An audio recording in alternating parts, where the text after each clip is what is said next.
కాంగ్రెస్ నేత జీవన్ రెడ్డికి బుజ్జగింపుల పర్వం కొనసాగుతోంది. మంత్రులు శ్రీధర్ బాబు, అడ్లూరి లక్ష్మణ్ జగిత్యాలలోని జీవన్ రెడ్డి నివాసానికి వెళ్లారు. జీవన్ రెడ్డితో మంత్రులు మంతనాలు జరిపారు. ఏవైనా సమస్యలు ఉంటే అధిష్టానం దృష్టికి తీసుకెళ్తామని మంత్రులు హామీ ఇచ్చారు. ఇదే అంశానికి సంబంధించి మరింత సమాచారం మా హైదరాబాద్ బ్యూరో చీఫ్ రాణా ప్రతాప్ అందిస్తారు. రాణా ప్రతాప్,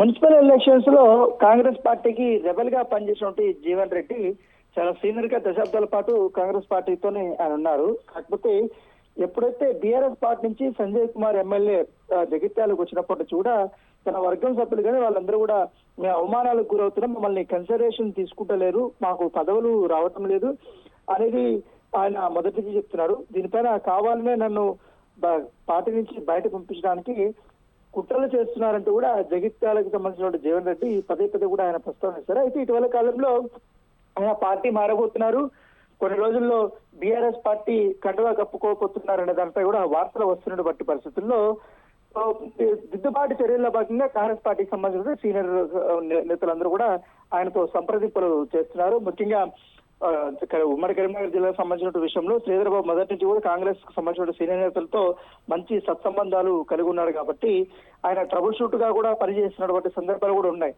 సో ఈ నేపథ్యంలో అడ్లూరి లక్ష్మణ్ తో పాటు శ్రీధర్ బాబు వీళ్ళందరూ కూడా జీవన్ రెడ్డి దగ్గరికి వెళ్లారు. పార్టీ మారాల్సినటువంటి అంశాలపైన కూడా ఆయన చర్చించారు. అయితే జీవన్ రెడ్డి కొన్ని అంశాలు మాత్రం శ్రీధర్ బాబు దృష్టికి ఆయన తీసుకొచ్చారు.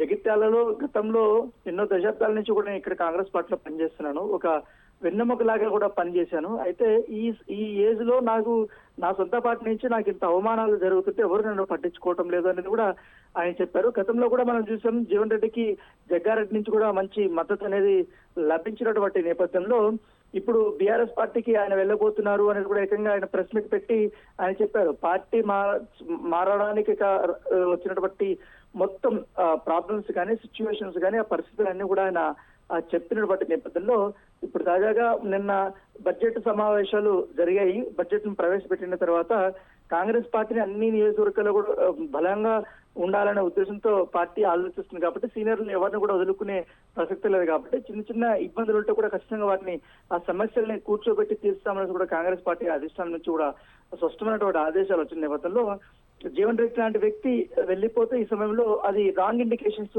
వెళ్లిస్తాయి అనేది గుర్తించారు కాబట్టి దాన్ని దిద్దుబాటు చర్యల్లో భాగంగా ఇప్పుడు మంత్రి శ్రీధర్ బాబు గానీ అడ్లూరి లక్ష్మణ్ గానీ సీనియర్ నేతలు కూడా ఇప్పుడు జీవన్ రెడ్డి ఇంటికి వెళ్లారు, చర్చలు జరుపుతున్నారు, మాట్లాడుతున్నారు.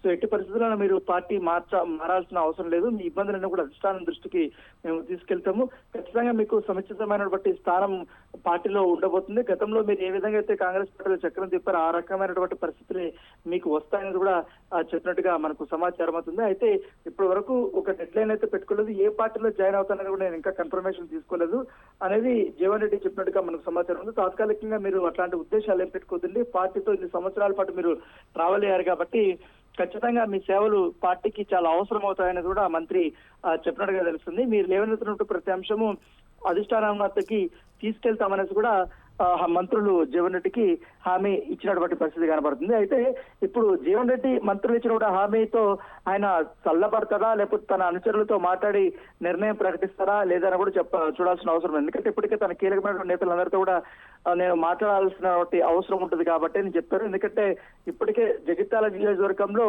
అన్ని మండలాల్లో కూడా తన ప్రాబల్యం ఉంది, కాకపోతే అక్కడంతా కూడా తనతో తిరిగినటువంటి వ్యక్తులు కానీ కాంగ్రెస్ సంబంధించిన క్యాడర్ వాళ్ళందరూ కూడా తీవ్ర అసంతృప్తిలో ఉన్నారు, అవమానాలు పాల్పడుతున్నారు. కాబట్టి వాళ్ళందరినీ కాపాడుకోవాల్సినటువంటి బాధ్యత నా పైన ఉంది, వాళ్ళందరితో మాట్లాడి మీకు నిర్ణయం చెప్తానని కూడా జీవన్ రెడ్డి చెప్పినట్టుగా మనకు సమాచారం అవుతుంది. ఎస్ రాణా ప్రతాప్, అదే విధంగా చూసుకుంటే జీవన్ రెడ్డి ముఖ్య డిమాండ్ ఏంటి, అసలు ఆయన అలకకు కారణం ఏంటి అనుకోవాలి? అంటే పార్టీ అధికారంలోకి వచ్చిన తర్వాత తన వర్గానికి సంబంధించిన నేతలకి పదవులు రావడం లేదు, పార్టీలో సరైన సముచిత స్థానం లేదు, పైగా తనను కూడా ఎవరు పట్టించుకోవటం లేదని కూడా మొదటి నుంచి కూడా చెప్తున్నారు. ఎందుకంటే దాని దగ్గర మున్సిపల్ ఎలక్షన్స్ లో మన జరిగినటువంటి దీంట్లో కూడా జీవన్ రెడ్డి రెబల్ గా పోటీ చేపించి దాదాపు 11-12 మందిని ఆయన గెలిపించుకోగలిగాడు. సో ఆయన స్థానం అనేది ఇంకా ఎవరికి చెక్కు చెదరలేదు. సో బీఆర్ఎస్ నుంచి వచ్చినటువంటి ఎమ్మెల్యే సంజయ్ కుమార్ కూడా ఆయన కేవలం 12 మంది 13 మందినే గెలిపించుకోగలిగారు. సో ఆ స్థాయిలో జీవన్ రెడ్డి కూడా గెలిపించుకున్నారు కాబట్టి సో జీవన్ రెడ్డికి సంజయ్ కుమార్ ఎప్పుడైతే బీఆర్ఎస్ పార్టీ నుంచి కాంగ్రెస్ పార్టీలో జాయిన్ అయినప్పటి నుంచి కూడా ఆయన అలకబోన్నారు. ఎందుకంటే ఆయన తీవ్రంగా వ్యతిరేకించారు. సో ఒక పార్టీలో గెలిచిన వ్యక్తిని ఎలా తీసుకుంటారో నేను ఆల్రెడీ ఉన్నాను, ఆయన కలుపుకొని పోవటం లేదు, కనీసం నా వర్గం సంబంధించిన మనుషులు కూడా ఆయన పట్టించుకోవటం లేదని కూడా మొదటి నుంచి కూడా ఆయన చెప్తూనే ఉన్నారు. దాంతో పాటు అవినీతి పెరిగిపోతుంది.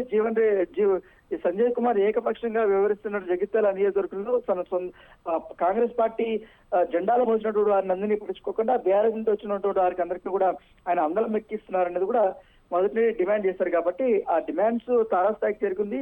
ఇద్దరి మధ్య కూడా సంజయ్ మధ్య ఈయన మధ్య మాటలు చూడాలి పెళ్ళి చాలా వరకు కూడా ప్రెస్ మీట్ కూడా పెట్టుకున్నారు. సో అంతా కూడా ఎప్పటి నుంచో దాదాపు 2-3 సంవత్సరాల నుంచి ఇప్పుడు జరుగుతూనే ఉంది ఈ తతంగం అంతా కూడా. ఇప్పుడు తాజాగా అది చివరికి అంకానికి చేరుకుంది కాబట్టి ఆయన పార్టీ మారబోతున్నారు అనేది తెలిసిన తర్వాత ఇప్పుడు ఏకంగా కాంగ్రెస్ పార్టీ నుంచి కూడా అధిష్టానం కూడా దిగి వచ్చి జీవన్ రెడ్డితో చర్చలు అయితే ఇప్పుడు ప్రస్తుతం జరుగుతున్నాయి. ఎస్, అదే విధంగా చూస్తే ఒకవేళ జీవన్ రెడ్డి కనుక పార్టీ వీడితే కాంగ్రెస్ పార్టీకి నష్టం వాటిల్లే అవకాశం ఉందని కాంగ్రెస్ అధిష్టానం భావిస్తోంది అనుకోవచ్చా? ఖచ్చితంగా. ఎందుకంటే దశాబ్దాల నుంచి ఆ ఉమ్మడి కరీంనగర్ జిల్లాలో జీవన్ రెడ్డి పేరు తెలియనటువంటి వారు ఎవరు లేరు. ఎందుకంటే కాంగ్రెస్ పార్టీకి ఆయన అంత వీర విధేయుడిగా పనిచేశాడు. గతంలో కూడా కరీంనగర్ నుంచి కేసీఆర్ పైన కూడా పోటీ ఉన్నటువంటి వ్యక్తి, పోటీ చేసినటువంటి వ్యక్తి, గతంలో కేసీఆర్ కే సవాళ్ళు విసిరినటువంటి వ్యక్తి ఆయన. సో పార్టీ అధికారంలో లేకపోయినా కూడా ఆయన ఎమ్మెల్సీగా గెలిచినటువంటి వ్యక్తి. సో అలాంటి వ్యక్తి ఇప్పుడు పార్టీ మారబోతున్నాడంటే ఖచ్చితంగా కాంగ్రెస్ పార్టీకి ఒక దెబ్బలాగానే మనం పరిగణించాల్సిన అవసరం ఉంది. సో అవన్నీ అలాంటి సిచ్యువేషన్స్ దావరించుకొని ఉండాలంటే ఖచ్చితంగా ఆయన డిమాండ్స్ అనేది కాంగ్రెస్ పార్టీ పట్టించుకోవాలి, ఆయనతో మాట్లాడాలి. కాబట్టి ఆ రేంజ్ లోనే ఇప్పుడు మాట్లాడుతున్నారు. సో చూడాలి, వీళ్ళిద్దరితో మాట్లాడారు కాబట్టి జీవన్ రెడ్డి ఎలాగ పెడతారా లేకపోతే అలాగే అసంతృప్తిగా ఉంటారా, తన క్యాడర్ తో మాట్లాడి తన నిర్ణయాన్ని ప్రకటిస్తారా లేదా కూడా మనం వేచి చూడాల్సిన అవసరం ఉంది. Right, thank you Rana Pratap, thank you for the updates.